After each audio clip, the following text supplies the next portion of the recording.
NAMM 2015, Anaheim, California. This is the Friedman. What is this? It's bigger than a closet, bigger than a bread box. Bigger than a bread box, yeah. Dave was kind enough to bring his own very quiet and peaceful booth here, which we're about to mess up proper. And you got a bunch of new stuff this year, so let's just get going. Tell us what's new. All right, we have the new Jerry Cantrell amp. Though we did show this last year, we didn't really do any video footage of it. It is now fully shipping and out on the market. It's a 2-channel amp, heavy, clean. It has also an optional gain voicing switch on the back of the amp that kind of takes it into even a heavier territory, specifically designed with Jerry for his sort of sound. What do you mean happy? Did you say happy? I didn't say happy. Oh, I thought you said happy. Heavy. Well, heavy's happy. Yeah, exactly. It's just a big, ballsy amp. Yep. That sounds, well, you just heard it. All right. We also have the Phil X signature amp. Looks like a more streamlined affair. Which is right here, yeah. He wanted an amp that was basically a single channel amp, because that's what he does. It has 2 master volumes, though. He wanted to be able to lead boost for his leads. It does have an effects loop, single channel. It's got a couple unique voicing switches. One is a gain, it's a gain cut switch, really. Phil doesn't play with tons of gain, so he wanted the ability to kind of tailor the amount of gain that the amp can get, bring it back a little bit, and be a little more kind of classic sounding. And there's also another switch over here on this amp that is it's a high and low voltage switch. What it kind of does is, in the high voltage, it has a more bold, big, open tone to it. In the lower voltage, it has more compression and a little more brown sort of sound to it. Basically, just different things that Phil wanted for what he does. Did you deviate at all in terms of power section? The power section is still kind of a similar power section. It's a 100-watt classic British power section, EL34 power tubes.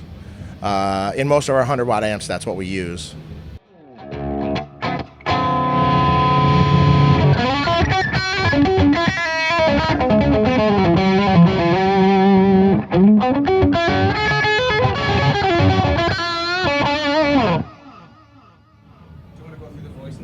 Yeah, sure.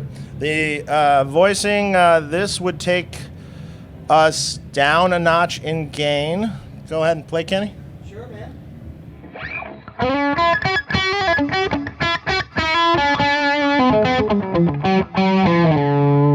And then a little bit more.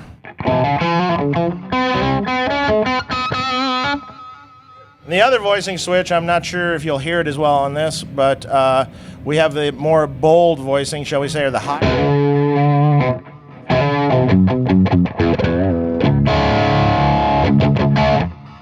Versus this sound.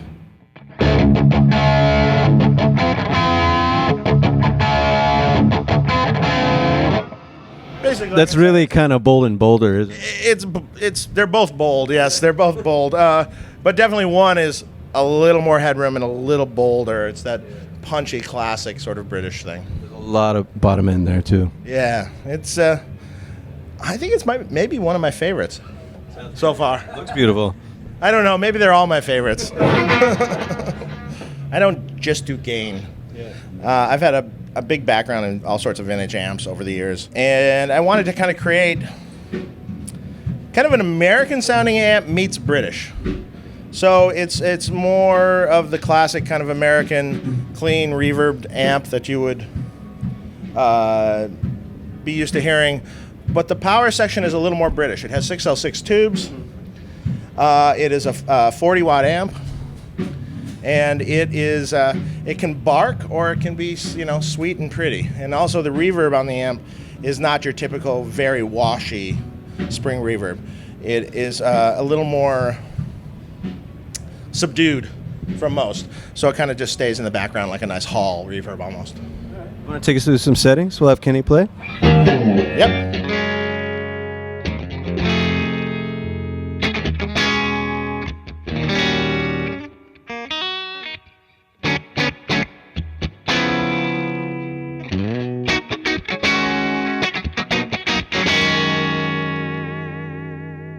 that's kind of a volume at half. There's no master on this amp. It's just turn it up and go. If we go a little further up with it, we'll get a little crunchier.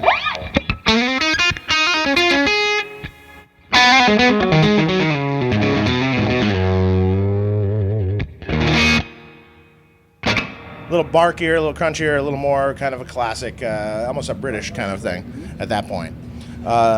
It really is a blend of the two. A lot of range in that presence knob there? Yeah, there's more range in the presence knob. It depends on the guitars you're using, what you're choosing to use with it. So presence is, has your typical upper end sheen. The treble is a little lower frequency. You have a bright switch also. Mainly works when the volume's lower, if someone wants a hyper bright kind of really sparkly clean tone. Here's something new we did with Brainworks, developing for the UAD platform with Universal Audio. It is my Friedman BE100 amp and my Friedman Dirty Shirley amp in a plug-in format with cabinet impulses and such. We have, as you can see, it looks just like the amps, sort of. And they have a little, what they call the effects rack that opens up that has high pass and low pass filters, gate, has a little delay thrown in there. You can also choose your impulse response for speaker emulation on the amps. It was surprising how great we got these. They really sound like the amplifiers, which I was pleasantly surprised with. And I'm very happy about it, and I'm very happy to be with Brainworks and Universal Audio for these plugins. I mean, it doesn't seem like something you'd do, really. I mean, your amps sound so huge, and it seems like something you'd be skeptical about going into. It's pretty cool that you did that. Well, Brainworks approached me last NAMM show about doing it, and I was very receptive to it because I'm very into recording myself. So, I mean, I've used the UAD platform for years, and I thought this was a great idea. Because that's a high-end. It's not just a plug-in. It's a high-end product with Universal Audio, and that's what we were developing for. So it's more of a pro product. This is a new venture that people might think seems a little odd, but I've been involved in this industry for a long time, and I've been around a million vintage products, vintage guitars, and there's guitars that I feel are kind of rock and roll classics, meat and potatoes, great sounding guitars is what I like. So I've always wanted to do some guitars.